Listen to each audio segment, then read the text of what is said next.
Good morning, good afternoon, wherever you are in the world. How are you guys doing? I hope you are having a fantastic weekend and you are ready to look at the weekly energy pattern starting on 6th of July until 12th of July. So I'm going to be sharing the screen and I'm going to give you a general overview of the week ahead. Always remember that the most important aspect of your chart is the one that triggers your natal chart. So for example, we are going to be having a Sun and Saturn square. The Sun is on 14 degree of Cancer, while Saturn is on 14 degree of Aries. So if this triggers your natal chart, then this becomes the most important aspect of the week. Also, for example, imagine that you are, from a monthly profection point of view, you are currently ruled by Saturn. So in that case, Saturn would become the most important planet. Of course, monthly profection is a bit more of an advanced timing technique, so you might not understand what I'm actually talking about, but surely that is a very important timing technique. So, how are you guys doing? What has been happening? How do you feel about the Uranus and Mars conjunction? Did that bring a bit of a drama in your life or some verbal diarrhea around you, in your environment? Yes, I had a bit of an upsetting moment myself. Someone was meant to be looking after my doggies while I'm traveling, and then it got cancelled on the very exact day of Mars and Uranus conjunction, which upset me a little bit. But hey, I found solutions, so no problem. But let me get going, and I'm going to be sharing the screen so that I can show you what is happening this week. So I believe you should be able to see the chart. We are on July 6th. We are covering the energy pattern until 12th of July. And we don't have a super busy week, by the way. Some of them are more the movements of some asteroids. And we've got a couple of very important aspects, actually. So do let me know in the chat box below which one is going to be triggering you. But the very first stop is on 6th of July, when Sun is in the sign of Cancer and it's going to be squaring Saturn. A square is always a forceful type of energy. And Sun and Saturn are difficult because they are natural enemies. They don't like each other. So whenever they are squaring each other off, unfortunately, it is a bit of a tug of war between your emotional need for security and your individuality. The sun in Cancer is looking for comfort, looking for protection, but we've got that very harsh kind of like demand to face reality with Saturn, or we have to be responsible for our own actions, or we have to be actually creating a structural kind of like boundary, for example, with family members who might be disturbing a little bit your kind of like peace of mind. So there is a confrontation between that inner emotional world and something to do with your external boundaries. The sun in the sign of Cancer wants to protect, wants to nurture, it wants to retreat into kind of like this safety mode, something familiar. And then we've got that very sharp, kind of like striking 90-degree angle there, which demands a direct action. It says, you know what, we have to be taking action, we have to be drawing the line, we have to be having these strict limits. So somehow it's like a cold shower that comes with Saturn. I mean, imagine that you're trying to build something secure, like a cozy home environment, and it feels like that the home environment has become kind of like a battlefield and everyone is throwing things around. And then that Aries is going to be feeling disrespected. I've just cleaned up. Or, imagine that your emotional needs are being blocked by certain type of duties, rules, authority figures, and so forth. So Sun in Cancer is very emotional, and then Saturn is kind of like the brake pedal. So I want to be pushing forwards, maybe with a personal project, for example, but I want to be expressing my feelings. And then I'm hitting these walls. it doesn't feel safe to express who I am. It doesn't feel safe to speak about my own emotions. It feels like that kind of like my emotional momentum is being taken away from me. So where does that lead? It might lead to certain type of defensiveness. It might lead to aggression as well, with Aries being the part of it. It's the passive aggressive behavior that I'm going to be retreating back into my own shell, and or I'm going to be protecting kind of like my home environment by fighting. So remember that this is about feeling very attacked, or someone is exposing a threat on us, or it feels like that someone is crossing the line, the boundaries, and then we can become hyper defensive about that. But I also feel like that some of us have to be looking at their, like having a reality check on their comfort zone as well. Because the sun in Cancer is very safety conscious. And Saturn in the sign of Aries doesn't let you hide in the past. It wants you to get out of your comfort zone. It wants you to grow up. It wants you to be fully accountable. Even though it might feel very uncomfortable. So the action plan for the day for you is that, some of the doors are going to get slammed on our face, but don't shut down, don't kick the door down, because force might not be helping you.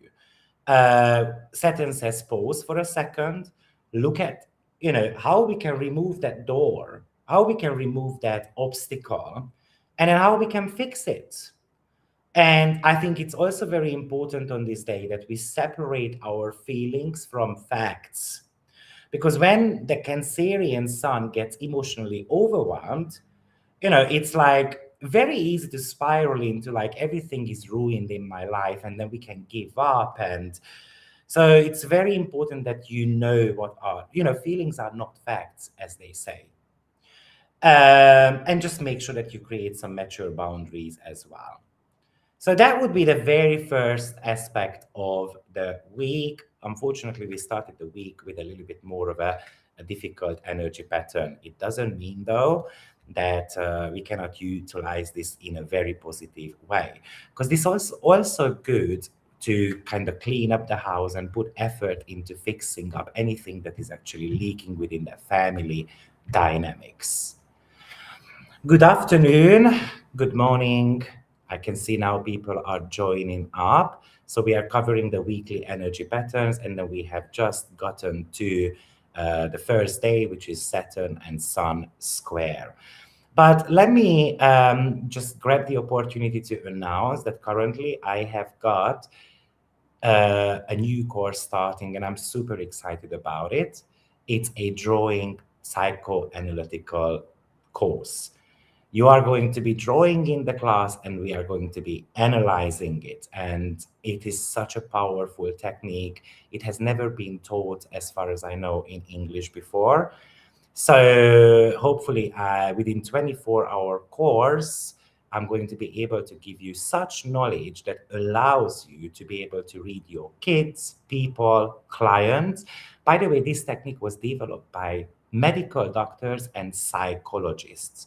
And they started noticing certain type of patterns. While you are drawing your illnesses into your drawings. So you can exactly see that you are going to be experiencing headache, or used to have headache, skin problems, any type of issues, really. Why is that, you might be wondering? Because the pencil is the continuation of your subconscious mind. And sometimes the subconscious mind picks up on problems a lot quicker than you are going to be experiencing that. So it's a little bit of a divination tool as well. I wouldn't necessarily call it as an ultimate divination tool, but you surely can figure things out, what is expected in the future. So I recommend this course for people who want to know themselves better, who want to understand people around them, like your kids, for example. It should be an exciting course. I'm going to be putting the link in the chat box below, and I hope to see you there. But let's move on to our next day. And the next day is, we have got an asteroid, Toro, moving into the sign of Scorpio. So I just want to show you that we go on asteroids. This is solar fire. In case you are wondering, you can see Toro is 1685 and it's moving into the sign of Scorpio on the 7th. Okay, now Toro spends approximately about 4 weeks in one sign. Unless it's going to go retrograde, it's a little bit slower. Toro was retrograde recently, so actually it's needed a bit more time to pick up the speed here. Toro is going to be leaving the sign of Taurus at the end of September. So Toro represents strength. It actually means bull. So it represents strength, assertiveness. It shows where we might use a bit of a brute force, really, to get things done. And because it's in a very psychological sign, this is not so much of a loud type of energy. We are kind of like using that bullness to be able to figure things out in our lives, our psychological kind of like waters. We want to be exploring those a little bit more. So with Toro, also it represents, unfortunately, a bit of a stubbornness as well. So it could indicate that we are going to be, we need to be exploring why we are so stubborn, in the shadow. Or it could be about shared resources, or we are very stubborn of figuring out secrets. But Toro in Scorpio can really represent our defensive mechanism as well, which I have just mentioned with the Sun and Saturn square. Also, this gets echoed. That stubbornness, that strength gets intensified in the sign of Scorpio. It's like when you are trying to expose the undercurrents. It could represent some hidden power struggles, some unexpressed resentments as well, or even it can represent manipulative techniques, for example, in relationships or workplaces and so forth. And remember that Toro moves into the sign of Scorpio. It's going to start squaring Pluto as well in just 3 days after. So that's definitely a very manipulative combination that even can represent hyper-religions, or even it can represent that someone is trying to kind of like manipulate us into a decision or trying to take revenge on us. I mean, with Toro in Scorpio, we might want to be protecting our private life as well at all costs, or we are trying to kind of hide financial informations, for example. And then it really feels like this week, if someone is pushing through the boundaries, then the response is really not a polite no, actually.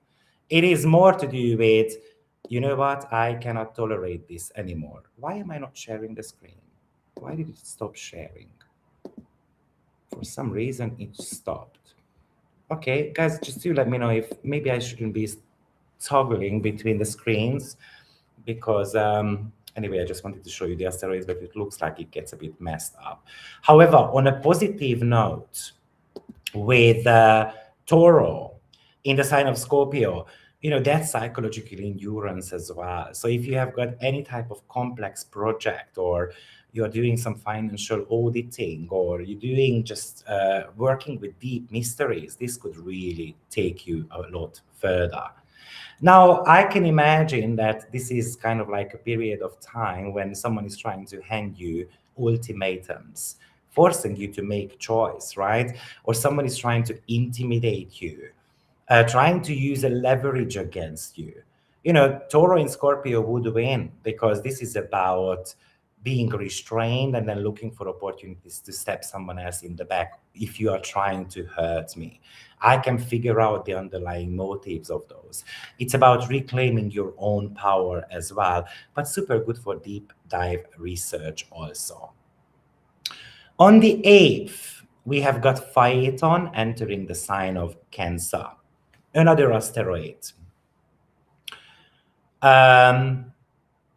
Now, if I'm changing the screen, then you are going to be able to see what I'm doing.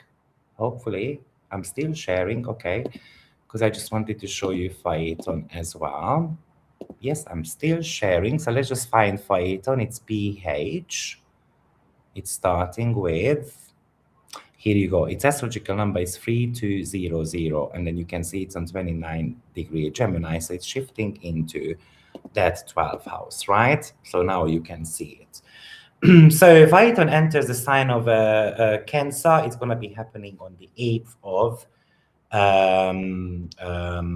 July.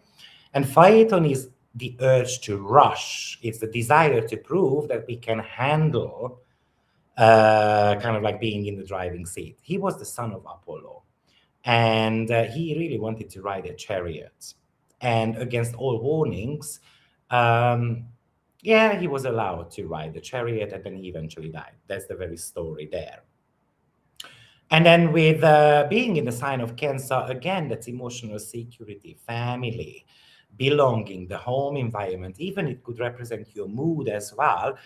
I think, there is a danger here. The danger lies in moving too quickly or reacting too impulsively in our personal lives, especially with the Sun and Saturn square, where someone is trying to cross the boundaries with you.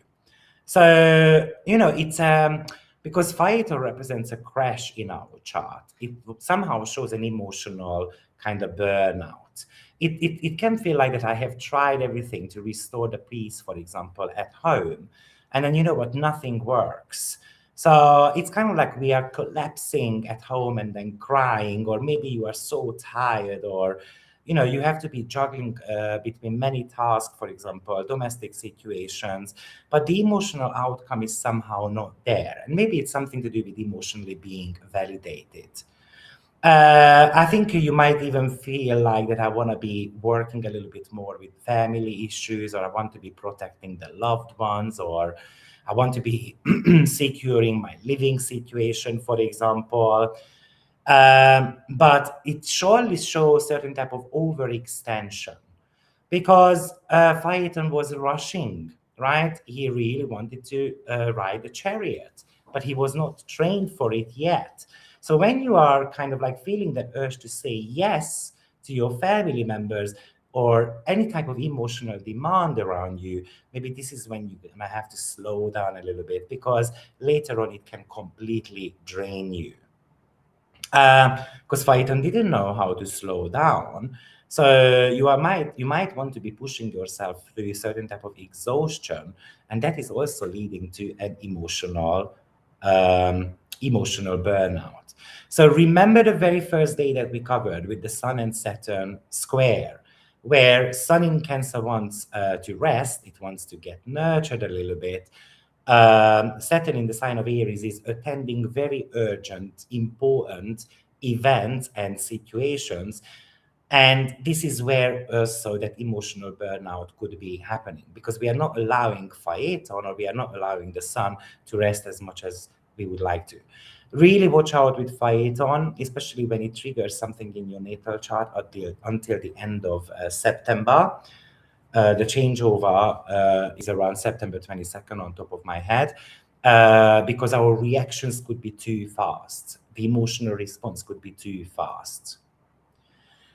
Then on the 9th of July, here you go. And yes, I can now see that I stopped sharing the screen. So it happens when I am toggling between those two, no problem.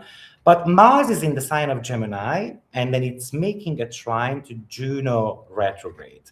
Now, I made a video about Juno retrograde last year when I was preparing my yearly forecast. Of course, Juno is important because it is, of course, spending a good 10 months in the sign of Aquarius, and it is making 3 conjunctions to Pluto.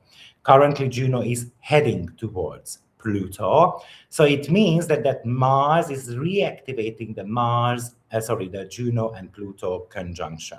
So Mars represents our drive. It represents something to do with ambition. It represents Mars in Gemini represents kind of like multitasking. And what is Juno? It's partnership, it's marriage, it's commitments. Because it's retrograde, we have to be renegotiating, rethinking, we have to be potentially modernizing the way we are actually trying to go after our long-term goals, or we are trying to fix something in the relationship department. So we have to be looking at the ways we are actually going after our commitments as well. This is about what needs getting done, but the way we are working with it is not the most optimized way of doing it. So we have to be kind of like doing something differently. I mean, there is a bit of an emotional drama there, surely. Let's say in our relationships, or business partners, or when it comes to something that you are committed to.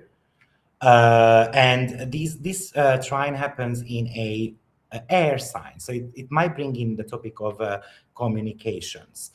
So the communication, if we notice that has to be changed in our relationships, and it's not just romantic relationship, let me emphasize on that, then this is a very nice aspect. Juno retrograde in Aquarius wants you to examine the rules of a relationship to ensure that both parties have got, for example, freedom, or both are allowed to express their individuality, or in a way, they are able to represent their intellectual autonomy as well.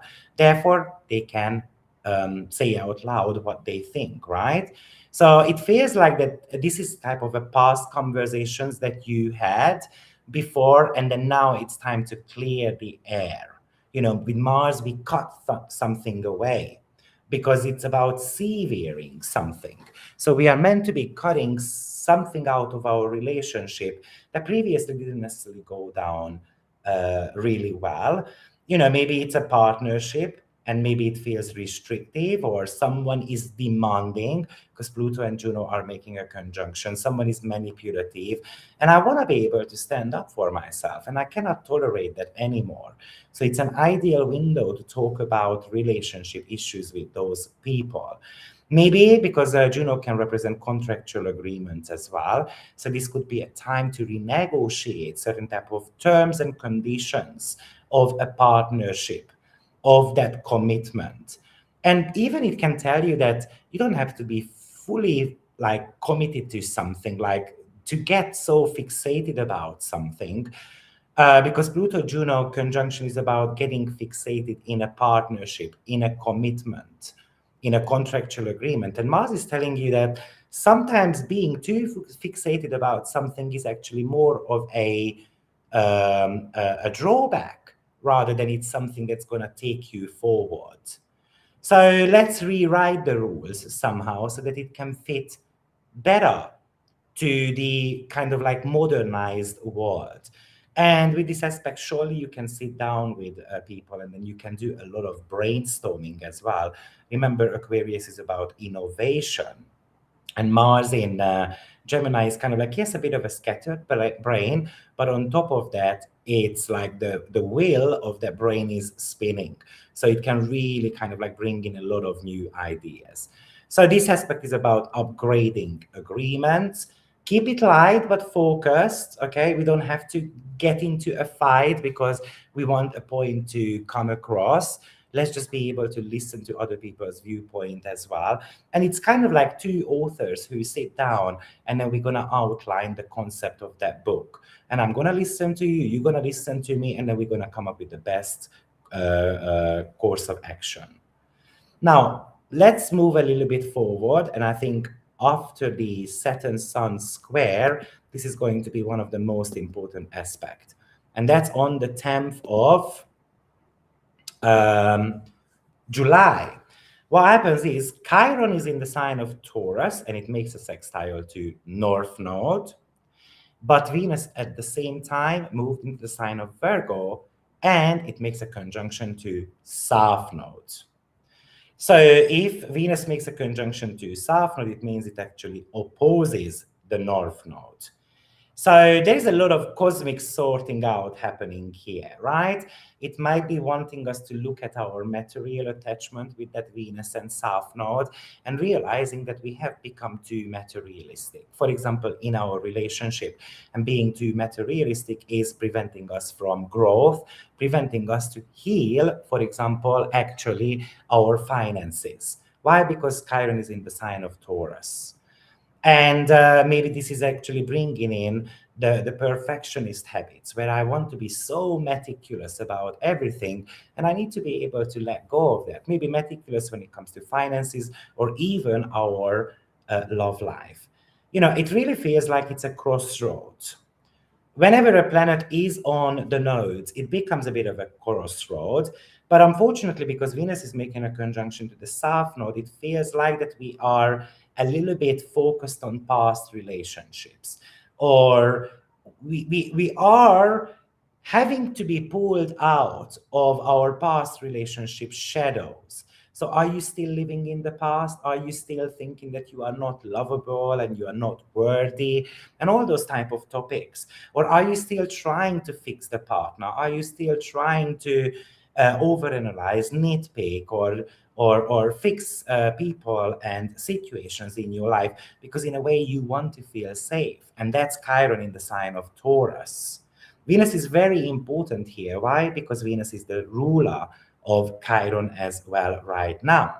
However, Chiron sextile the North Node is giving you the opportunity to heal. It's like the antidote. It's Chiron in the sign of Taurus is the realization that I am enough. I am secure in my own skin. So what does that mean from the Venusian South Node type of combination?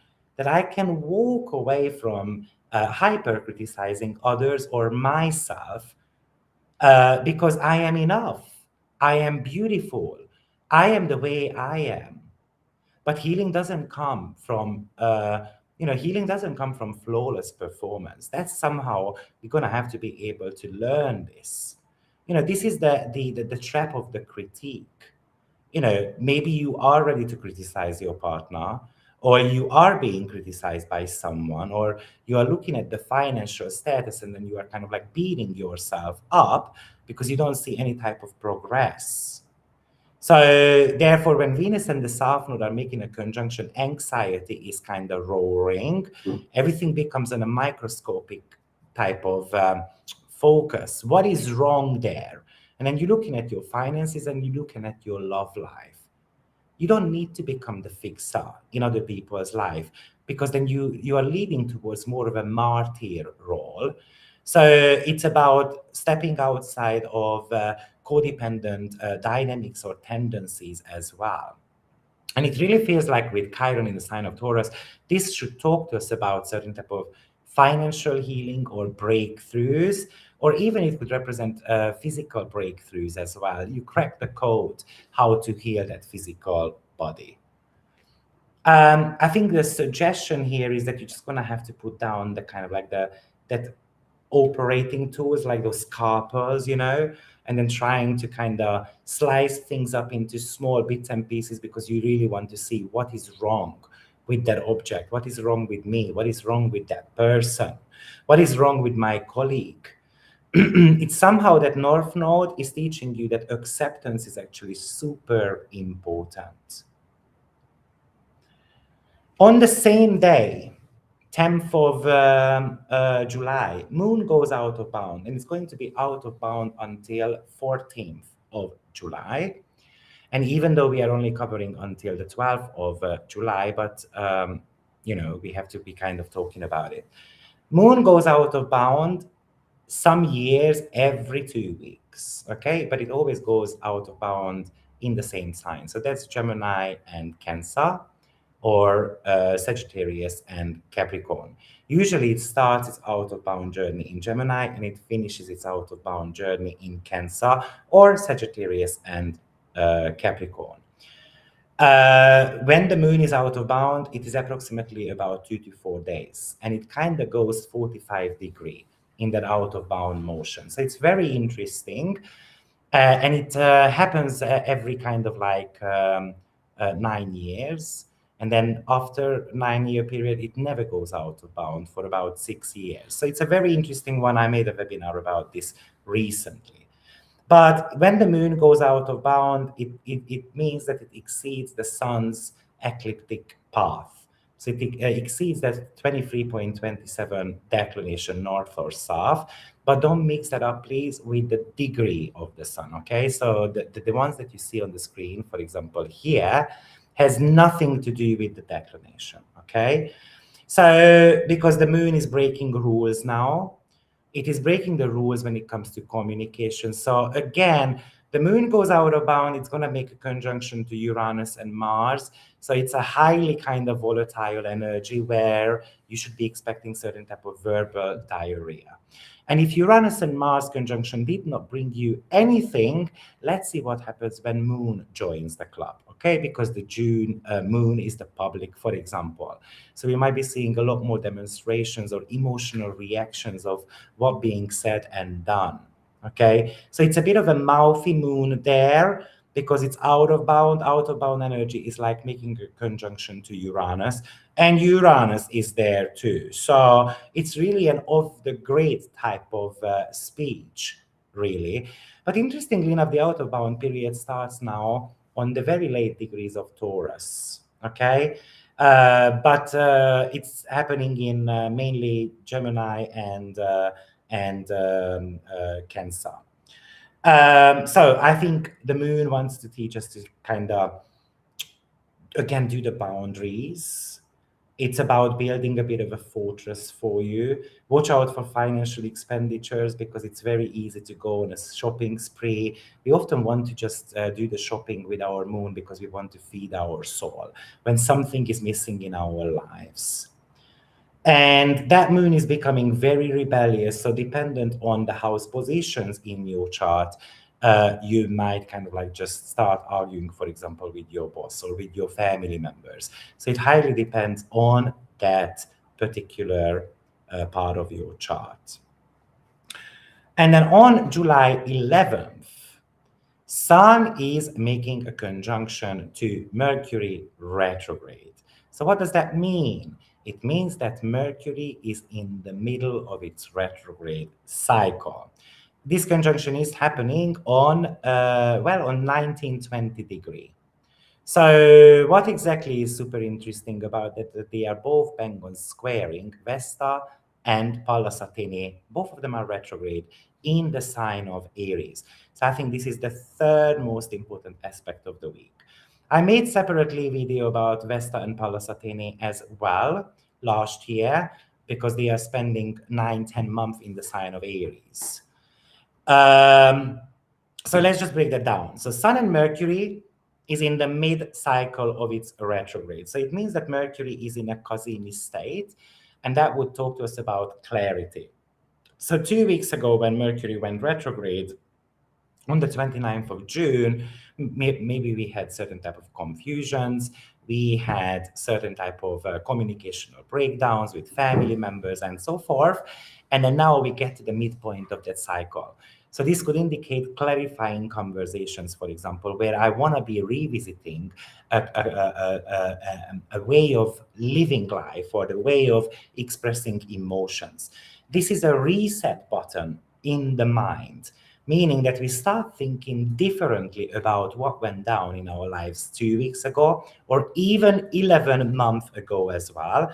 It might represent a missing information that is kind of like popping up in your life regarding your family, home life, emotional foundation, or the way I react to situations as well. But there is a square to Vesta and Pallas Athene. So that is actually super important here, because Vesta is focus, Pallas Athene is about strategy, protection. So we are very devoted, Vesta, to protect something, and we're coming up with a strategy there. Pallas Athene in Aries is definitely a battlefield kind of strategy. And often it's fighting for independence. It will be very interesting to see, how it plays out in the political world, especially looking back what went down 2 weeks ago, between certain countries, negotiations there and so forth. I think those type of negotiations are going to be broken. That's how I feel. But, this is also a bit of an impatience here. Like, I get a piece of information, and then that Aries element is kind of like telling us that, I'm sorry, but this is too slow. We are not getting from 1 to 2. Maybe something got promised 2 weeks ago and it's not getting delivered.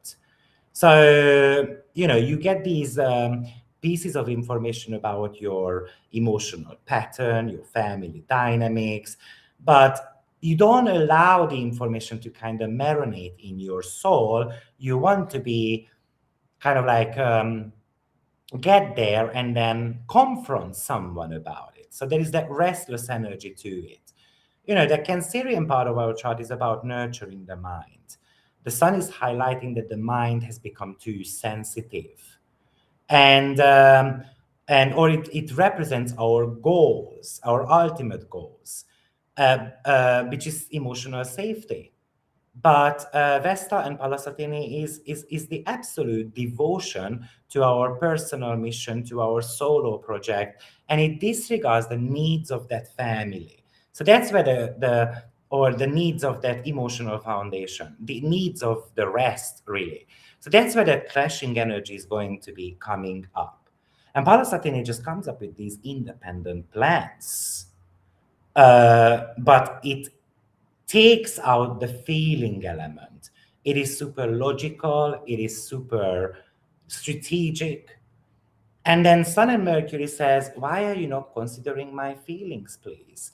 Sun and Mercury says, I want a softer approach. We don't have to be attacking, we don't have to be fighting all the time. So because you can see that, Vesta and Balasatini are going to go retrograde very shortly as well. So it feels like that those two energies are going to be realizing that we cannot just attack all the time. Sometimes we have to be listening to our gut feelings as well. I think because there is still a lot of fire happening in our chart, that fire is always about motivation. It is about kind of climbing the hierarchy ladder because the flames are going upwards, right? So we want to reach something with fire elements. But the Sun Mercury says, just be clear. Be clear about not having the roots taken care of. You are never going to reach those heights that you wish so. So that would be very shortly the Sun Mercury midpoint, but I believe I'm going to be making a separate video about that. And the last aspect of the week is Panacea. Panacea is a medical asteroid, by the way. And then let me just pull up the chart. I'm still sharing the screen. Brilliant. So let's just look for Panacea. Panacea. Oh, that's Pandora, sorry. I lost Panacea. Why is that? Or I'm just being blind. Phaeton, Persephone, Psyche, Sappho, Proserpina, Panacea. Astrological number is 2878. And you can see it's on 29-degree Virgo on the 10th. So the next day, it's moving into the sign of Leo. Okay, so I want to be shifting the chart again. I'm still sharing the screen. Brilliant. Yes, and then I stop sharing. Okay. So I'm going to be resharing the screen. Share, here you go. So Panacea enters the sign of Libra, and Panacea is remedy. That's what it means, really. It is the universal cure-all type of energy pattern. So it's a healing asteroid. In the sign of Libra, what happens? We are trying to resolve conflicts. We are trying to find remedies for any type of relational issues. Because Libra is about balance and justice and diplomacy and interpersonal connections, and it feels like that the connections are kind of like off. Why is that? Because there's so many Aries energies, and then we are just trying to come up with certain type of remedies for that. So, Panacea is about fixing something that is broken. So in the sign of relationship, what's broken? It's relationship. And we spoke about the beginning of the week when we have got Mars and Juno trine happening, where we said we had to be revisiting certain type of partnership formulas there, and we had to be cutting out some of the fluff, but we had to be having a light-hearted type of conversation. So Panacea somehow echoes the same in the sign of Libra as well. And sometimes it's about restoring the wellness through something beautiful, because Libra is about beauty as well. I find it interesting that we have got the midway of the Mercury cycle. So it really feels like that we are meant to be restoring our relationships, for example, with ourselves as well as with parents. There's a lot of active energy from this point of view because Libra, Aries, and Cancerian part of your chart. It really feels like that it's a diplomacy meta, a diplomatic kind of cleanup week. It's about having to realize what type of adjustments we are meant to be making to restore that true sustainable system or symmetry in your life between you, your family, and, for example, relationship dynamics. It's a relationship remedy.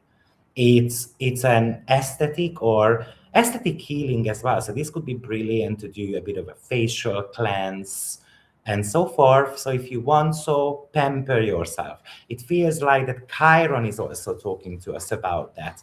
And I've spoken about the Venus and the South Node conjunction, which might indicate that you have given up on taking care of yourself. You're not doing the facial care. You are not taking care of your body as much anymore because South Node is about letting go, a bit of a negligence there. So it really feels like this week is about a bit of a pampering.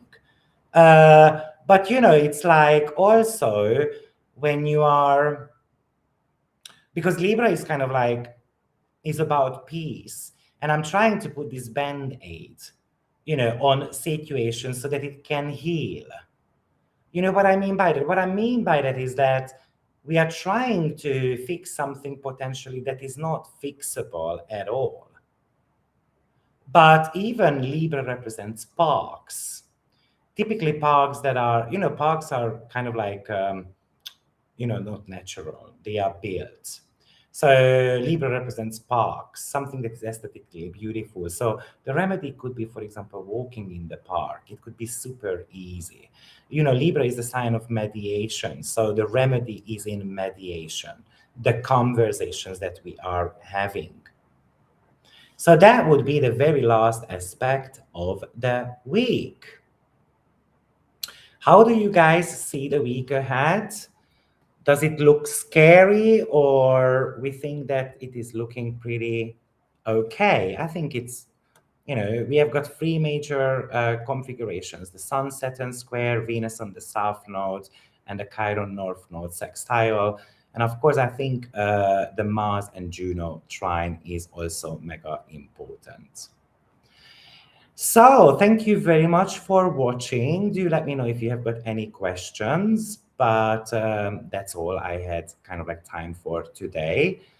And I would love to see you on my upcoming drawing psychoanalytical course, which is starting on the 5th of September. And I think that's going to be changing many people's lives. I'm really hoping, because it's a super good tool. Any question, anyone? Any question? Do let me know in the chat box below if any of these degrees are becoming sensitive in your chart. So remember, Sun and Saturn is on 14 degree. The Mars Juno trine is happening on 7 degree. The Venus South Node is happening on 0 degree. Yeah, those are the sensitive degrees this week. And only those people are going to feel it. The most important aspect of the week is always the one that triggers your natal chart. I explained it at the beginning of the video. Or maybe your profected lord is Saturn. So in that case, Saturn is going to become a very important transit in your chart. Thank you, everyone, and I will see you next week. Have a blessed weekend. Take care.